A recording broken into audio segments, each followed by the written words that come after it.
أعوذ بالله من الشيطان الرجيم. بسم الله الرحمن الرحيم. قد سمع الله قول التي تجادلك في زوجها وتشتكي إلى الله والله يسمع تحاوركما إن الله سميع بصير. الذين يظاهرون منكم من نسائهم ما هن أمهاتهم إن أمهاتهم إلا اللائي ولدنهم وإنهم ليقولون منكرا من القول وزورا وإن الله لعفو غفور. والذين يظاهرون من نسائهم ثم يعودون لما قالوا فتحرير رقبة من قبل أن يتماسا ذلكم توعظون به والله بما تعملون خبير. فمن لم يجد فصيام شهرين متتابعين من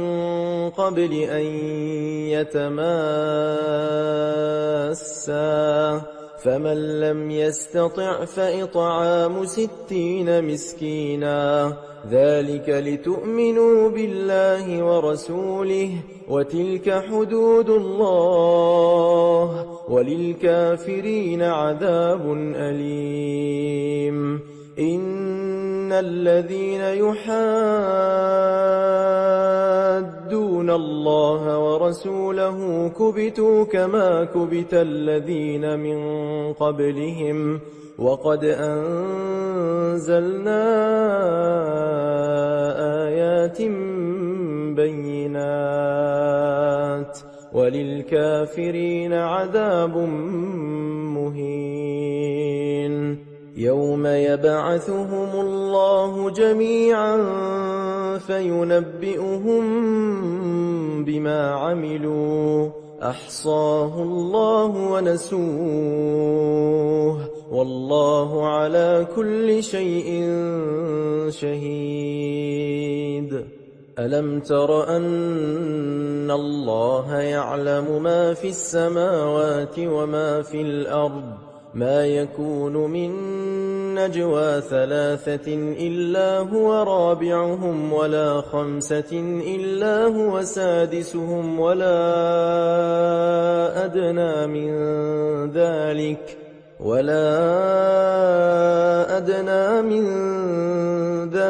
ولا أكثر إلا هو معهم أينما كانوا ثم ينبئهم بما عملوا يوم القيامة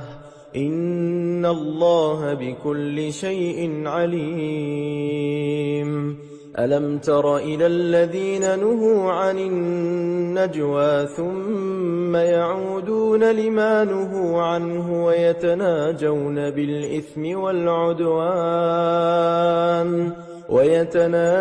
بالإثم والعدوان ومعصية الرسول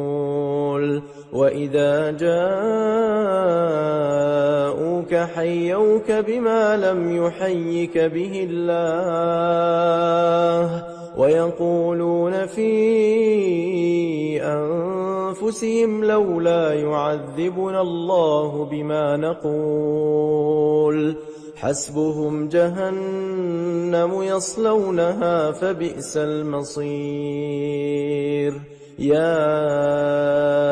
أيها الذين آمنوا إذا تناجيتم فلا تتناجوا بالإثم والعدوان ومعصية الرسول وتناجوا بالبر والتقوى واتقوا الله الذي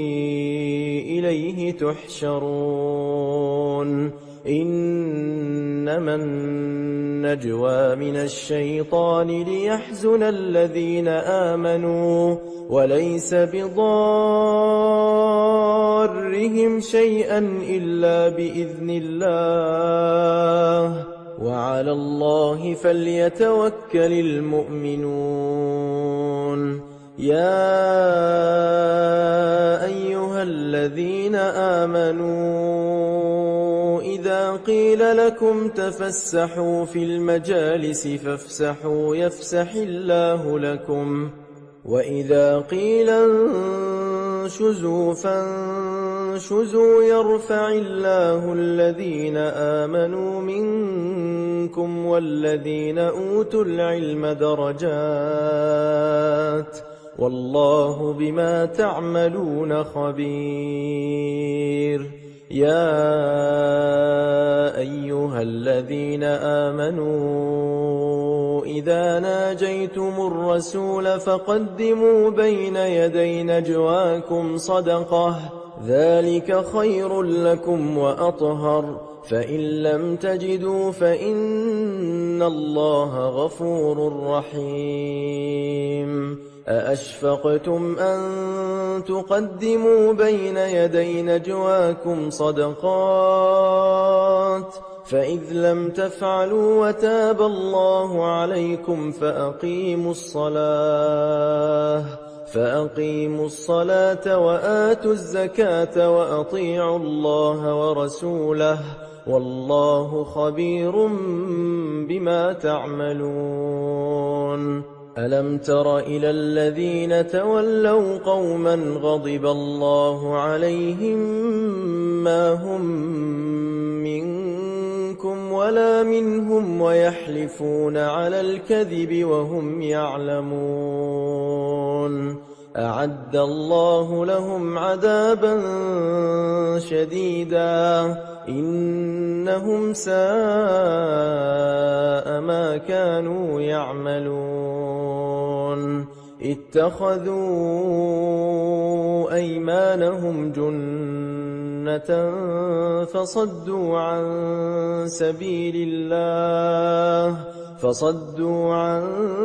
سبيل الله فلهم عذاب مهين لن تغني عنهم أموالهم ولا أولادهم من الله شيئا أولئك أصحاب النار هم فيها خالدون يوم يبعثهم الله جميعا فيحلفون له كما يحلفون لكم ويحسبون أنهم على شيء ألا إنهم هم الكاذبون استحوذ عليهم الشيطان فأنساهم ذكر الله أولئك حزب الشيطان ألا إن حزب الشيطان هم الخاسرون إن الذين يحادون الله ورسوله أولئك في الأذلين كتب الله لأغلبن أنا ورسلي إن الله قوي عزيز لا تجد قوما يؤمنون بالله واليوم الآخر يوادون من حاد الله ورسوله ولو كانوا آباءهم آباءهم أو أبناءهم أو إخوانهم أو عشيرتهم أولئك كتب في قلوبهم الإيمان وأيدهم بروح منه ويدخلهم جنات تجري من تحتها الأنهار خالدين فيها رضي الله عنهم ورضوا عنه أولئك حزب الله ألا إن حزب الله هم المفلحون بسم الله الرحمن الرحيم سبح لله ما في السماوات وما في الأرض وهو العزيز الحكيم هو الذي أخرج الذين كفروا من أهل الكتاب من ديارهم لأول الحشر ما ظننتم أن يخرجوا وظنوا أنهم مانعتهم حصونهم من الله فأتاهم الله من حيث لم يحتسبوا وقذف في قلوبهم الرعب يخربون بيوتهم بأيديهم وأيدي المؤمنين فاعتبروا يا أولي الأبصار ولولا أن كتب الله عليهم الجلاء لعذبهم في الدنيا ولهم في الآخرة عذاب النار ذلك بأنهم شاقوا الله ورسوله ومن يشاق الله فإن الله شديد العقاب ما قطعتم من لينة أو تركتموها قائمة على أصولها فبإذن الله وليخزي الفاسقين وما أفاء الله على رسوله منهم فما أوجفتم عليه من خيل ولا ركاب ولكن الله يسلط رسله على من يشاء والله على كل شيء قدير ما أفاء الله على رسوله من أهل القرى فلله وللرسول ولذي القربى واليتامى والمساكين وابن السبيل كي لا يكون دولة بين الأغنياء منكم وما آتاكم الرسول فخذوه وما نهاكم عنه فانتهوا واتقوا الله إن الله شديد العقاب للفقراء المهاجرين الذين أخرجوا من ديارهم وأموالهم يبتغون فضلا من الله ورضوانا وينصرون الله ورسوله أولئك هم الصادقون والذين تبوأوا الدار والإيمان من قبلهم يحبون من هاجر إليهم ولا يجدون في صدورهم حاجة مما أوتوا ويؤثرون على أنفسهم ولو كان بهم خصاصة ومن يوق شح نفسه فأولئك هم المفلحون. والذين جاءوا من بعدهم يقولون ربنا اغفر لنا ولإخواننا الذين سبقونا بالإيمان ولا تجعل في قلوبنا غلا للذين آمنوا ربنا إنك رؤوف رحيم. ألم تر إلى الذين نافقوا يقولون لإخوانهم الذين كفروا من أهل الكتاب لئن أخرجتم لنخرجن معكم ولا نطيع فيكم أحدا أبدا وإن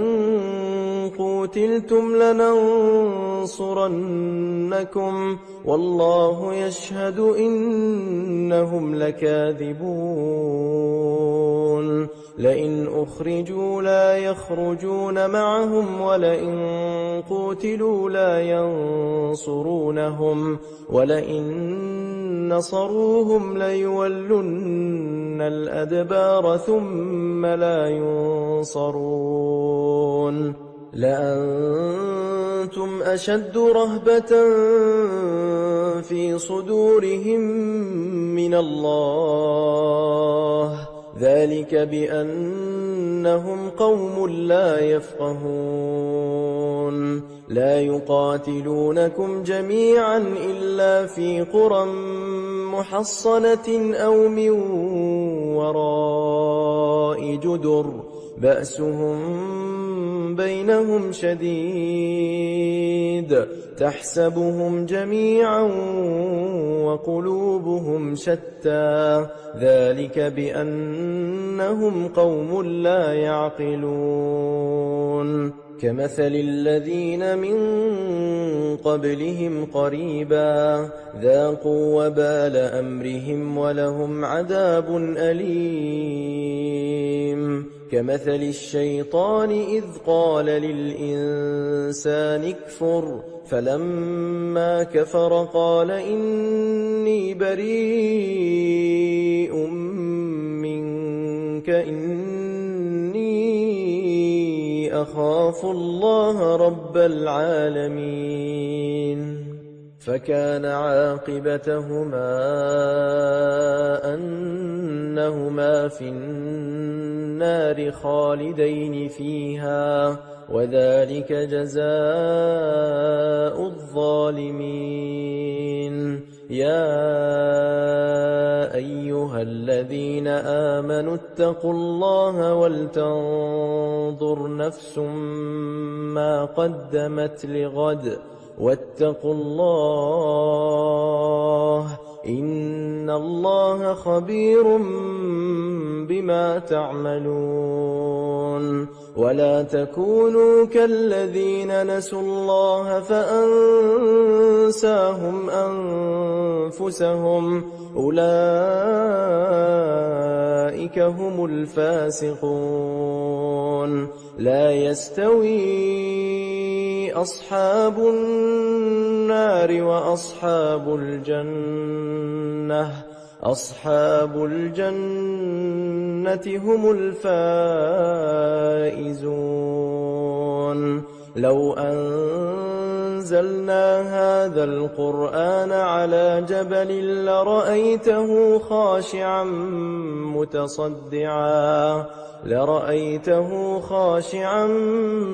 متصدعا من خشية الله.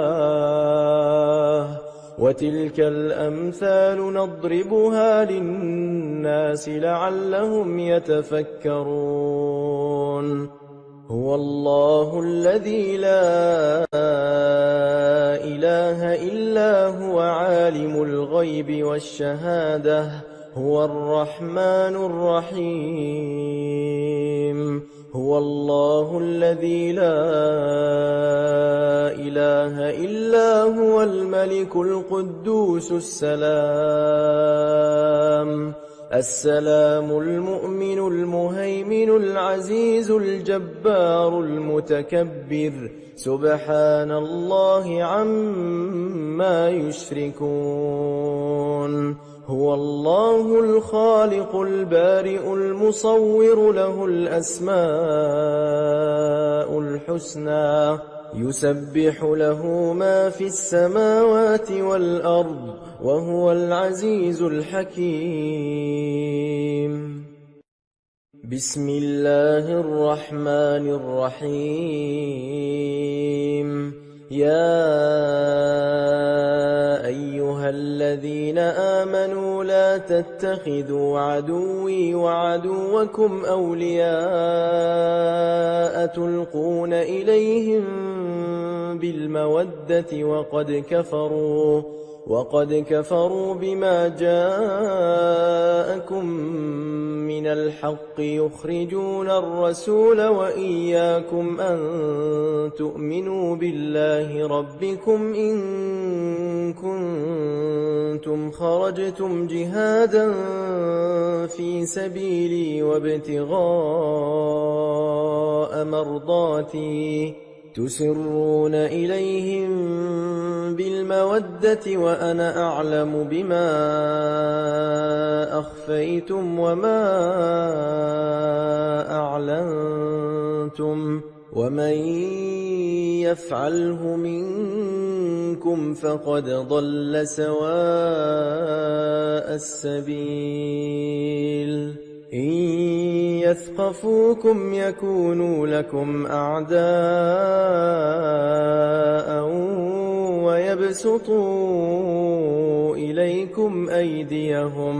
ويبسطوا إليكم أيديهم وألسنتهم بالسوء وودوا لو تكفرون لن تنفعكم أرحامكم ولا أولادكم يوم القيامة يفصل بينكم والله بما تعملون بصير قد كانت لكم أسوة حسنة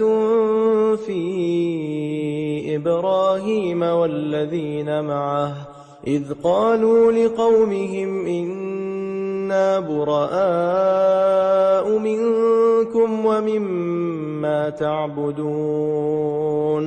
ومما تعبدون من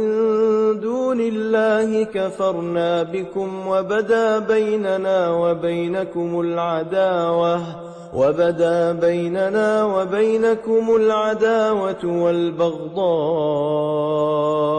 أبدا حتى تؤمنوا بالله وحده إلا قول إبراهيم لأبيه لأستغفرن لك وما أملك لك من الله من شيء ربنا عليك توكلنا وإليك أنبنا وإليك المصير ربنا لا تجعلنا فتنة للذين كفروا واغفر لنا ربنا إنك أنت العزيز الحكيم لقد كان لكم فيهم أسوة حسنة لمن كان يرجو الله واليوم الآخر ومن يتول فإن الله هو الغني الحميد عسى الله أن يجعل بينكم وبين الذين عاديتم منهم مودة والله قدير والله غفور رحيم لا ينهاكم الله عن الذين لم يقاتلوكم في الدين ولم يخرجوكم من دياركم أن تبروهم وتقسطوا إليهم إن الله يحب المقسطين إن إنما ينهاكم الله عن الذين قاتلوكم في الدين وأخرجوكم من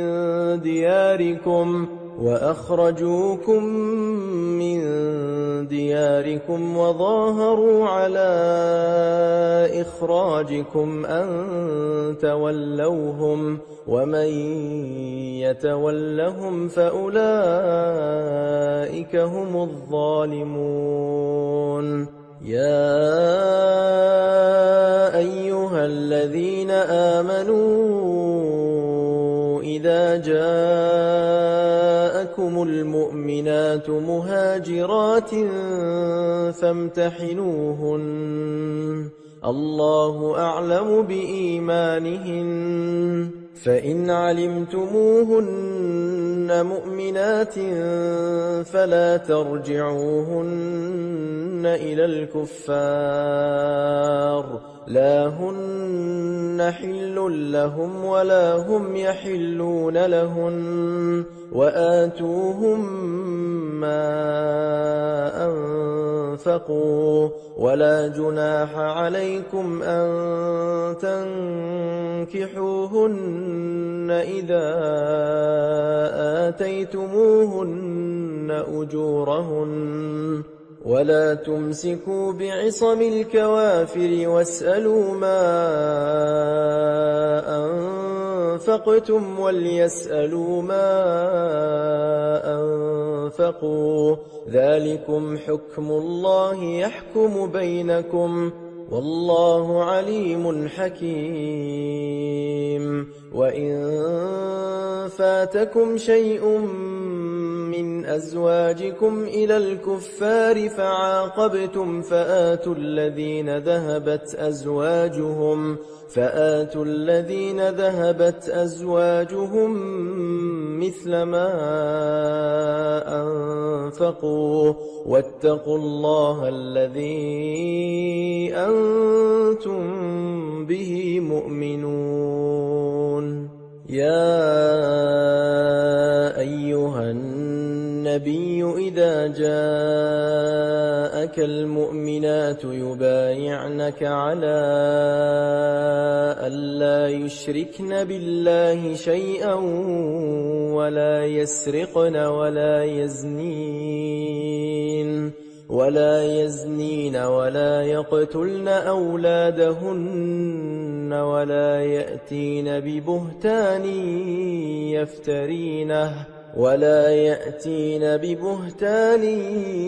يفترينه بين أيديهن وأرجلهن ولا يعصينك في معروف فبايعهن واستغفر لهن الله إن الله غفور رحيم.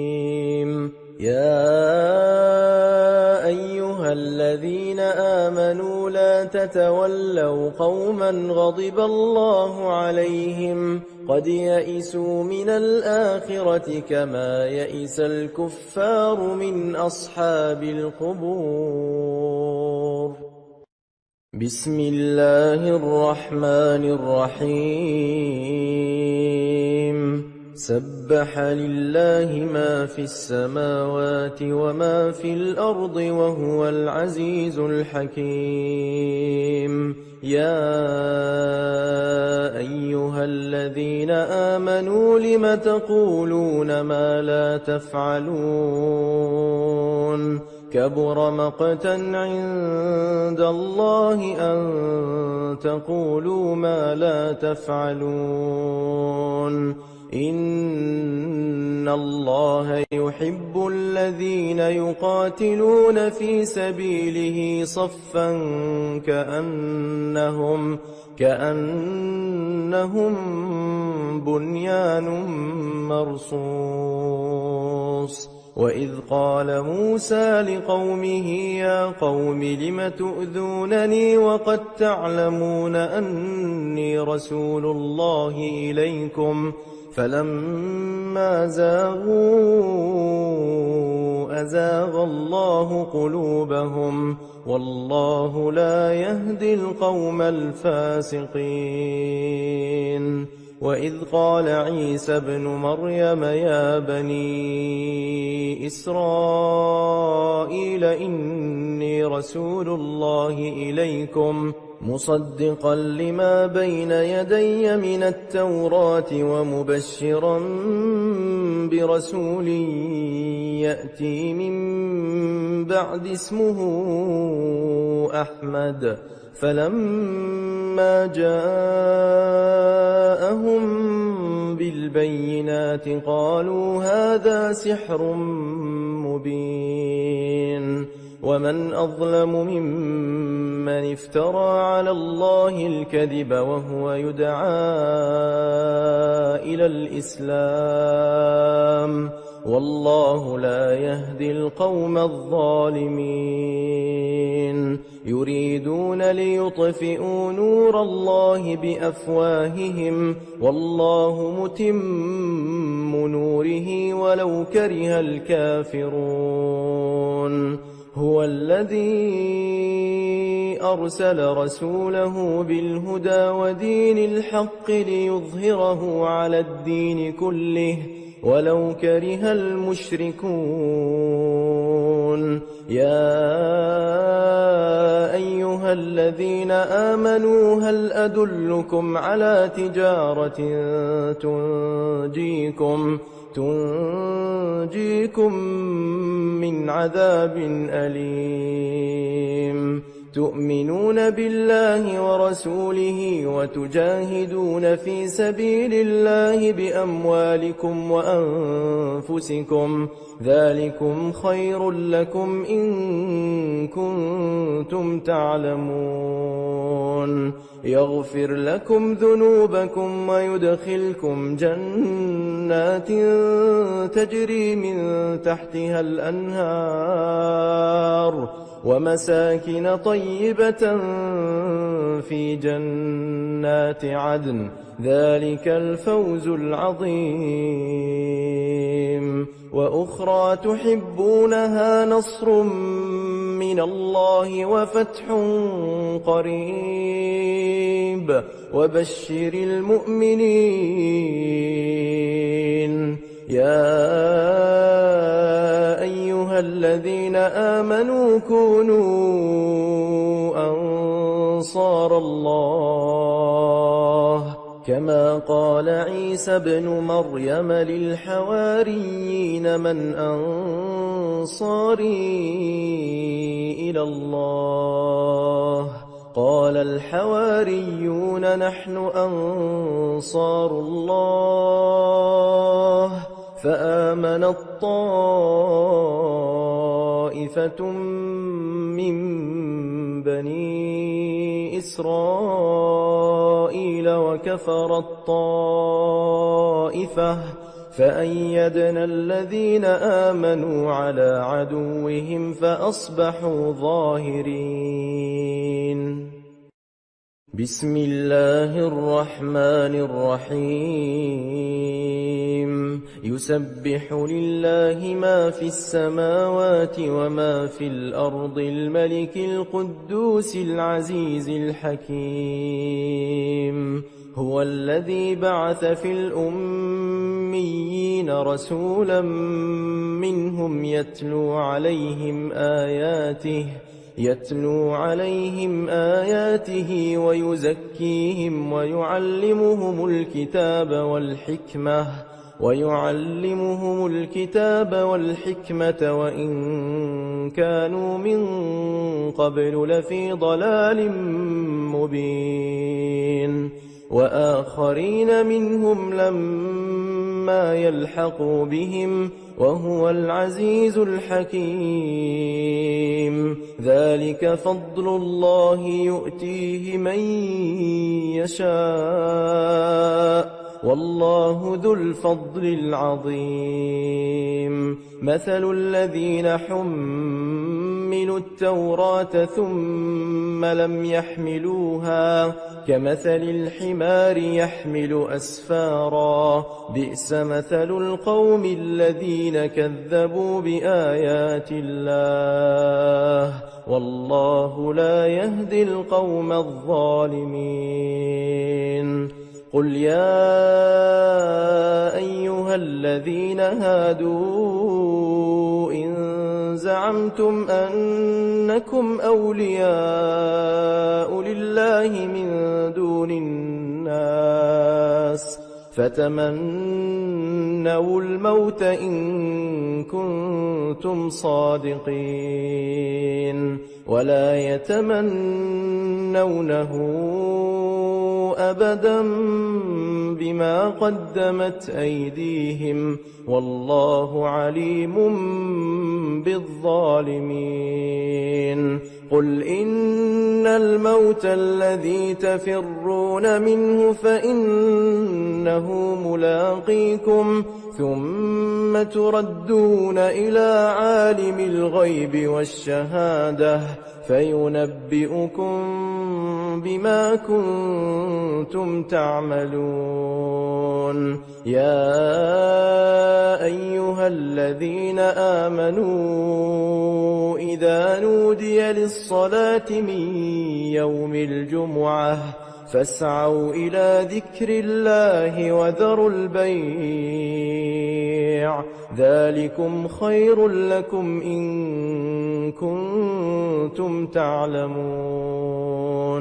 فإذا قضيت الصلاة فانتشروا في الأرض وابتغوا من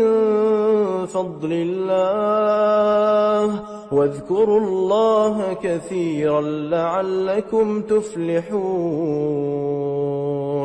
وإذا رأوا تجارة أو لهوا انفضوا إليها وتركوك قائما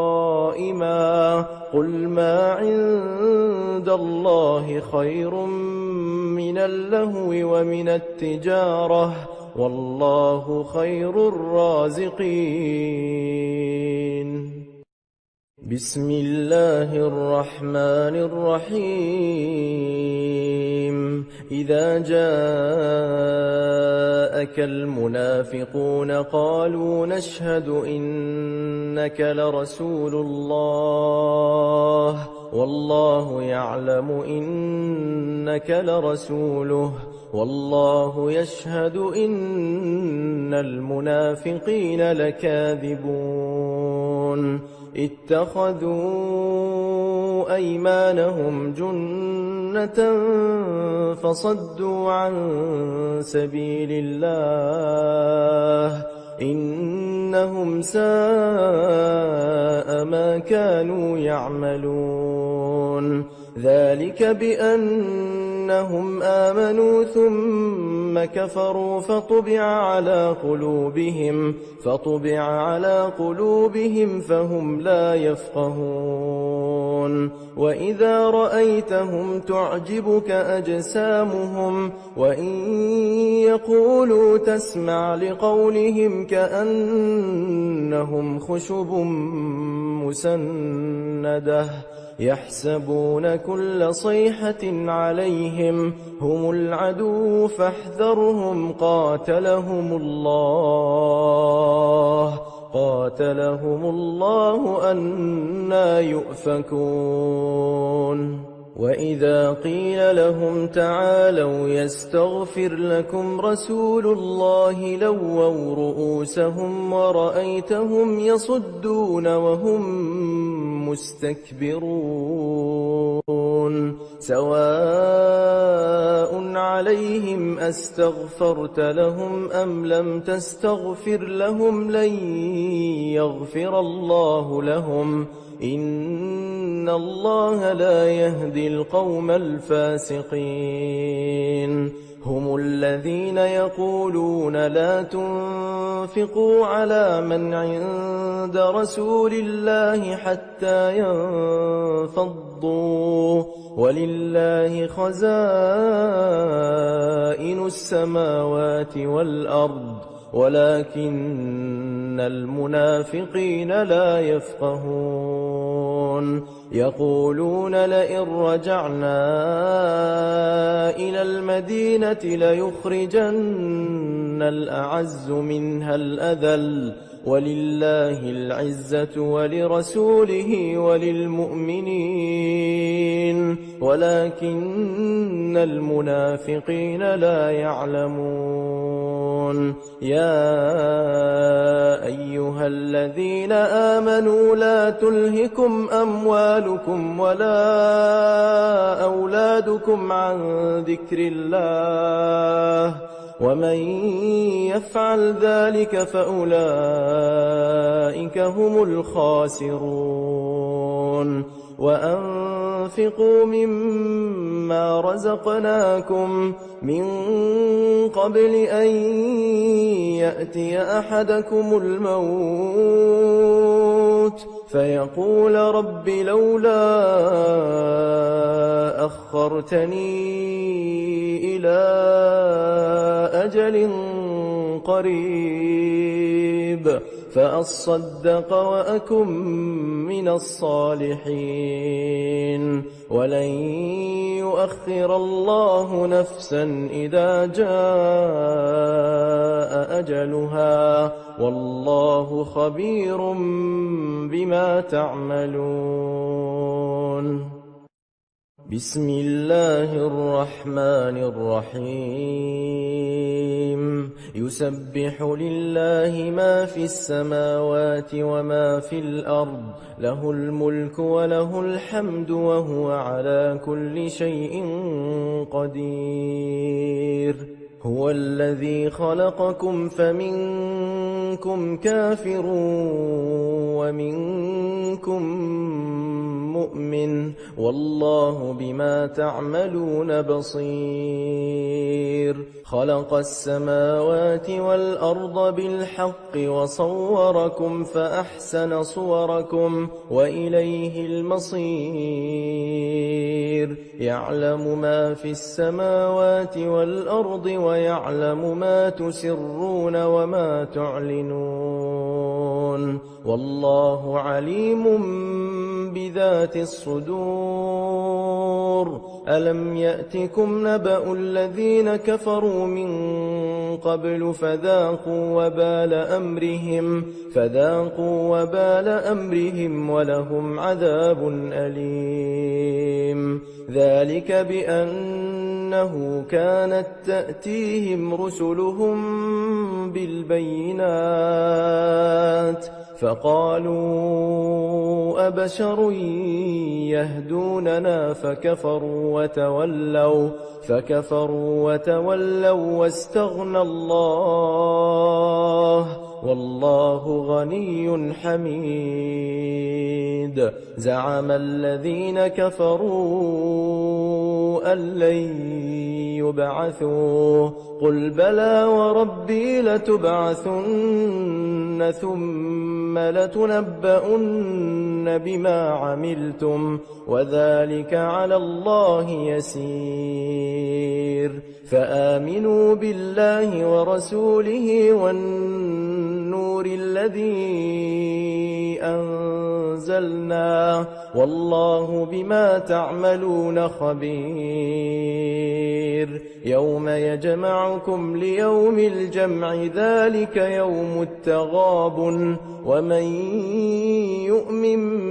بالله ويعمل صالحا يكفر عنه سيئاته ويدخله جنات تجري من تحتها الأنهار خالدين فيها أبدا ذلك الفوز العظيم والذين كفروا وكذبوا بآياتنا أولئك أصحاب النار خالدين فيها وبئس المصير ما أصاب من مصيبة إلا بإذن الله ومن يؤمن بالله يهد قلبه والله بكل شيء عليم وأطيعوا الله وأطيعوا الرسول فإن توليتم فإنما على رسولنا البلاغ المبين الله لا إله إلا هو وعلى الله فليتوكل المؤمنون يا أيها الذين آمنوا إن من أزواجكم وأولادكم عدوا لكم فاحذروهم وإن تعفوا وتصفحوا وتغفروا فإن الله غفور رحيم إنما أموالكم وأولادكم فتنة والله عنده أجر عظيم فاتقوا الله ما استطعتم واسمعوا وأطيعوا وأنفقوا خيرا لأنفسكم ومن يوق شح نفسه فأولئك هم المفلحون إن تقرضوا الله قرضا حسنا يضاعفه لكم ويغفر لكم والله شكور حليم عالم الغيب والشهادة العزيز الحكيم بسم الله الرحمن الرحيم يا أيها النبي إذا طلقتم النساء فطلقوهن لعدتهن وأحصوا العدة واتقوا الله ربكم لا تخرجوهن من بيوتهن ولا يخرجن إلا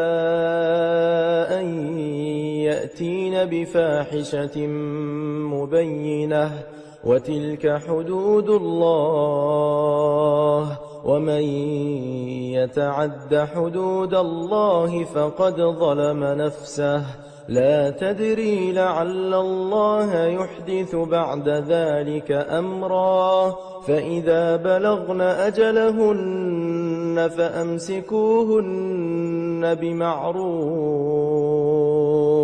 فأمسكوهن بمعروف أو فارقوهن بمعروف وأشهدوا ذوي عدل منكم وأقيموا الشهادة لله ذلكم يوعظ به من كان يؤمن بالله واليوم الآخر ومن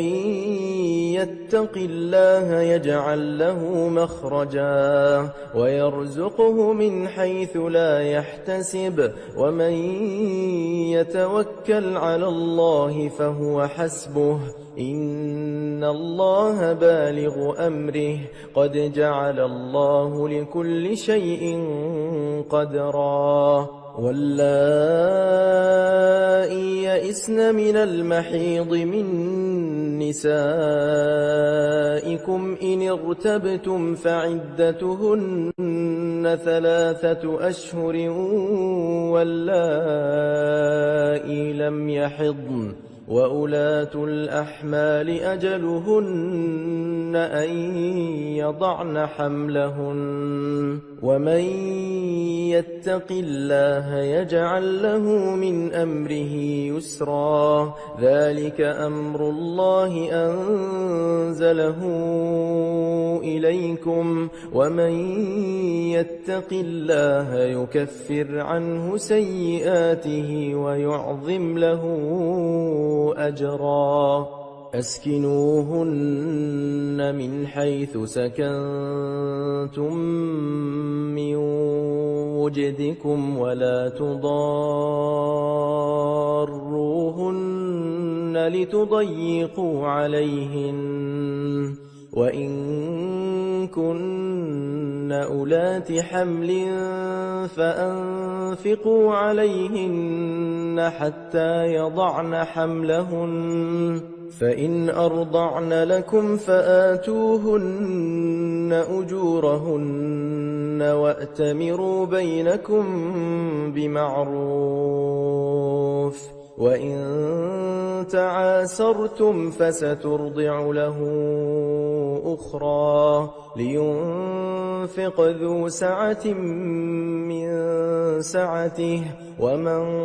قدر عليه رزقه فلينفق مما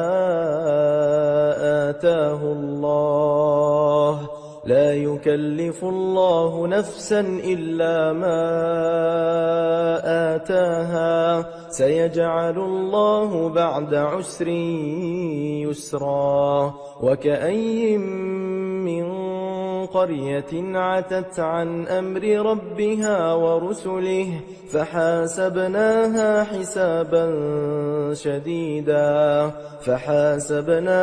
حسابا شديدا وعذبناها عذابا نكرا فذاقت وبال أمرها وكان عاقبة أمرها خسرا أعد الله لهم عذابا شديدا فاتقوا الله يا أولي الألباب الذين آمنوا قد أنزل الله إليكم ذكرا رسولا يتلو عليكم آيات الله مبينات ليخرج الذين آمنوا وعملوا الصالحات من الظلمات إلى النور ومن يؤمن بالله ويعمل صالحا يدخله جنات تجري من تحتها الأنهار خالدين فيها أبدا قد أحسن الله له رزقا الله الذي خلق 7 سماوات ومن الأرض مثلهن يتنزل الأمر بينهن لتعلموا أن الله على كل شيء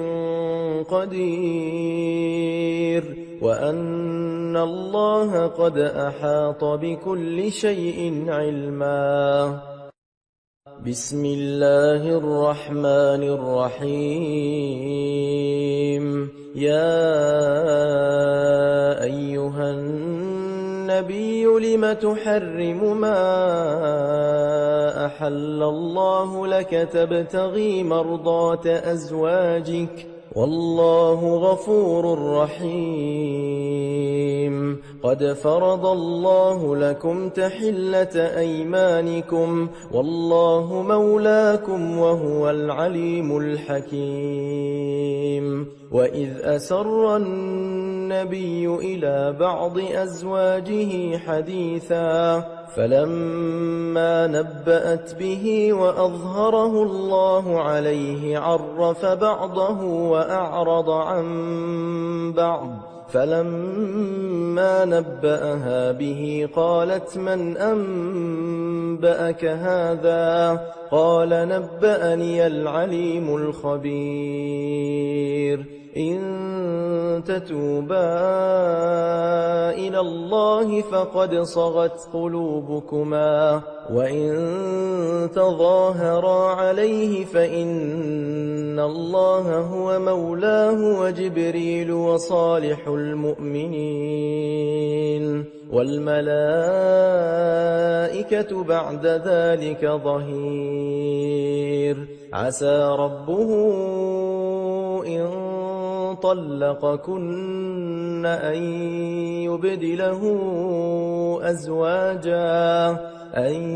يبدله أزواجا خيرا منكن مسلمات مؤمنات قانتات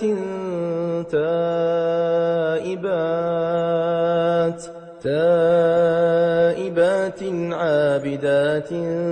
سائحات ثيبات وأبكارا. يا أيها الذين آمنوا قوا أنفسكم وأهليكم نارا وقودها الناس والحجارة عليها ملائكة غلاظ شداد لا يعصون الله ما أمرهم ويفعلون ما يؤمرون. يا أيها الذين كفروا لا تعتذروا اليوم إنما تجزون ما كنتم تعملون. يا أيها الذين آمنوا توبوا إلى الله توبة نصوحا عسى ربكم أن يكفر عنكم سيئاتكم ويدخلكم جنات تجري من تحتها الأنهار يوم لا يخزي الله النبي والذين آمنوا معه نورهم يسعى بين أيديهم وبأيمانهم يقولون ربنا أتمم لنا نورنا واغفر لنا إنك على كل شيء قدير. يا أيها النبي جاهد الكفار والمنافقين واغلظ عليهم ومأواهم جهنم وبئس المصير. ضرب الله مثلا للذين كفروا امرأة نوح وامرأة لوط كانتا تحت عبدين من عبادنا صالحين فخانتاهما فلم يغنيا عنهما من الله شيئا وقيل ادخلا النار مع الداخلين. وضرب الله مثلا للذين آمنوا امرأة فرعون إذ قالت رب ابن لي عندك بيتا في الجنة ونجني من فرعون وعمله ونجني من القوم الظالمين. ومريم ابنة عمران التي أحصنت فرجها فنفخنا فيه